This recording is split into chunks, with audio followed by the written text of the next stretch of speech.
সংসদে আপনাদের সংখ্যাগরিষ্ঠতা থাকতে পারে, কিন্তু বাংলাদেশের জনগণ 70% সংখ্যাগরিষ্ঠতা নিয়ে রাজপথে আছে। এই জনগণকে কোনোভাবেই অমান্য করে আপনারা টিকে থাকতে পারবেন না। আপনাদের পতন নয়, আপনাদের সুন্দর পদক্ষেপের অপেক্ষায়। বক্তব্য নিয়ে আসছেন জননেতা আক্তার হোসেন এমপি। ইনকিলাব ইনকিলাব ইনকিলাব ইনকিলাব। সংগ্রামী জনতা, জনগণের ভোটে নির্বাচিত হয়ে সরকার গঠন করা বৈধ, আর জনগণের ভোটে সংস্কার হবে সেটাকে বলে অবৈধ। এমন বিচারিতা বাংলাদেশের মানুষ সহ্য করবে না। ভাইরা আমার, আমরা সংস্কার পরিষদের কথা বলছি, এটা নতুন কোনো কথা নয়।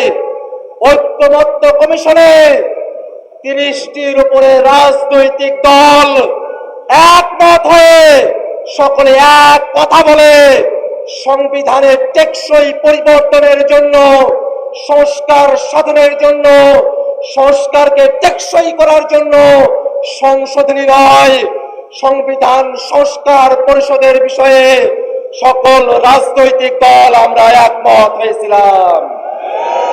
কিন্তু দুর্ভাগ্যের বিষয়, ভোটের আগে পর্যন্ত তারা ফরমালি গণভোটের বিপক্ষে বলে নাই, কিন্তু ভোটের পরে টুঠাট মেজরিটি পাওয়ার কারণে তারা জনগণের রায়কে বিধ্বংগুলি দেখানোর সাহস করছে। জনগণ গণভোটের মধ্য দিয়ে বাংলাদেশের রাষ্ট্র কাঠামোতে যে পরিবর্তন চেয়েছে, আজকে 2/3 ক্ষমতার জোরে তারা সেটাকে অমান্য করার পায়তারা করছে। ভাইরা আমার, তারা সংবিধানের কথা বলছে, আমরাও বলি দেশ পরিচালনা করতে সংবিধান লাগবে, কিন্তু সেই সংবিধান 72-এর মুজিববাদী সংবিধান না। সেই সংবিধান শেখ হাসিনার সংবিধান না। সেই সংবিধান কোন দল বিএনপির সংবিধান না।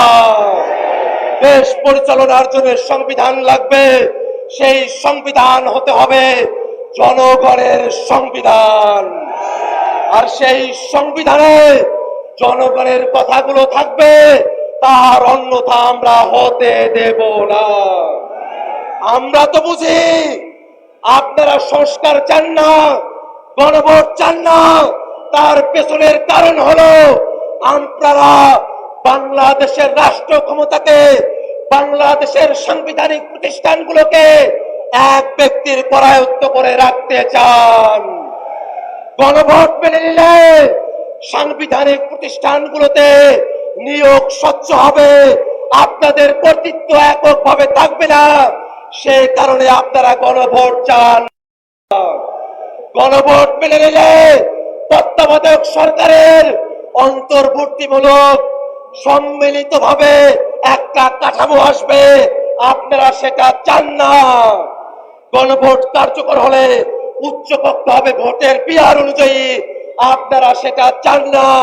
আপনারা মৌলিক কাঠামোর পরিবর্তন চান না, এ কারণে এই গণভোট চান না। আমরা বলতে চাই, সংসদে আপনাদের সংখ্যাগরিষ্ঠতা থাকতে পারে, কিন্তু বাংলাদেশের জনগণ 70% সংখ্যাগরিষ্ঠতা নিয়ে রাজপথে আছে।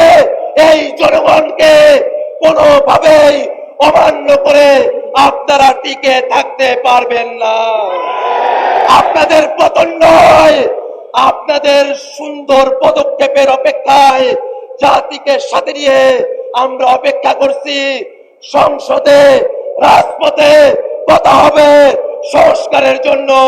ইনকিলাব জিন্দাবাদ।